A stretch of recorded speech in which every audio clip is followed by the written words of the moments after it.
অবশেষে 5 মাসের যে নাটক, সেই নাটকের পতন হলো। কালীঘাটের চর্চিত বিখ্যাত কাকুকে কণ্ঠস্বর পরীক্ষার প্রস্তুতি নিচ্ছে।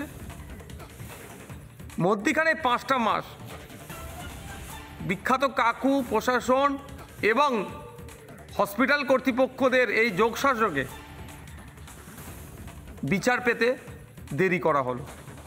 অবশ্যই যারা এই ষড়যন্ত্রের সাথে যুক্ত, আমার মনে হয় কোর্ট সেটা দেখছেন, তাদেরও বিচার করবেন। তবে কালীঘাটের কাকুর কণ্ঠস্বর পরীক্ষা করা হোক, যারা দোষী, যে মূল মাথারা একটা ওনার ছাড় পায়। আমরা অপেক্ষায় আছি যে দুর্নীতিগ্রস্ত যে মূল মাথাগুলো, যারা মূল হোতা, যারা তারা সর্বোচ্চ শাস্তি পাক, মেধাযুক্তগুলো চাকরি পাক। আইএসএফ বিধায়ক বলছেন মাথারা শাস্তি পাক, ধরা পড়ুক। আর এসএসকেএম এর যোগ সাজছে এতদিন এসএসকেএম ছিলেন কালীঘাটের কাকু। আমরা কথা বলেছিলাম রাজ্য বিজেপি সভাপতি সুকান্ত মজুমদারের সঙ্গে, তিনি ঠিক কি বলছেন শুনবো।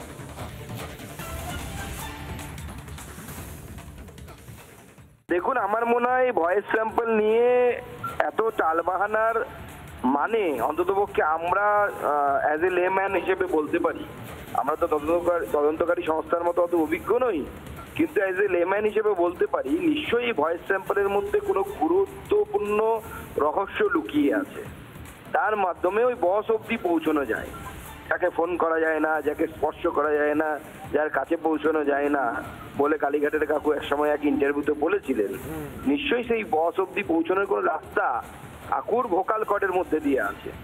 কাকুর ভোকাল কর্ড এখন অপারেশন হয়ে গেল কিন্তু আমরা জানি না, কিন্তু যদি কাকুর ভোকাল কর্ড ইনট্যাক্ট থাকে এবং সুস্থ স্বাভাবিক থাকে, তাহলে নিশ্চয়ই সেই রাস্তার সন্ধান তদন্তকারী সংস্থা পাবে। সুকান্ত মজুমদার বললেন যে আমরা লেম্যান হিসেবে বুঝতে পারছি এই ভয়েসে কিছু একটা লুকিয়ে রয়েছে, কিন্তু তা বলবে সময়, সেই সময়ের দিকে আমাদের নজর থাকবে। আমরা কথা বলেছিলাম কৌস্তব বাগচির সঙ্গে, তিনি ঠিক কি বলেছেন শুনবো। এই বিলম্বটার জন্য এই বিলম্বটার উত্তর এই এজেন্সিগুলোকে দিতে হবে। আজকে যে এতদিন বিলম্ব হচ্ছে, এদের বিলম্বের কারণে এই সমস্ত শুধু কালীঘাটের কাকু দেখলে হবে? কালীঘাটের ভাইপো, কালীঘাটের পিসি, গোটা কালীঘাটের চোর পরিবারটা তারা এত বুক ফুলিয়ে ঘুরে বেড়াচ্ছে, বড় বড় ডায়লগ দিচ্ছে শুধুমাত্র এই এজেন্সিগুলোর অকর্মণ্যতার কারণে। যাই হোক, বেটার লেট দ্যান নেভার। এবারে আশা করব তাড়াতাড়ি এই বিষয়গুলো গুটিয়ে আসবে এবং মাথারা ধরা পড়বে, এবং যতগুলো চোর আছে তাদের আর অত গলায় দড়ি দিয়েও ঝুঁকতে হবে না, কিছু করতে হবে না, তারা যেন জেলের গাড়দে থাকে, গাড়দের পেছনে থাকে। কৌস্তব বাগচি বলছেন এবার আশা করব মাথা ধরা পড়বে, এবং মাথা ধরা পড়ে কিনা সেদিকে তো নজর রাখতে হবে।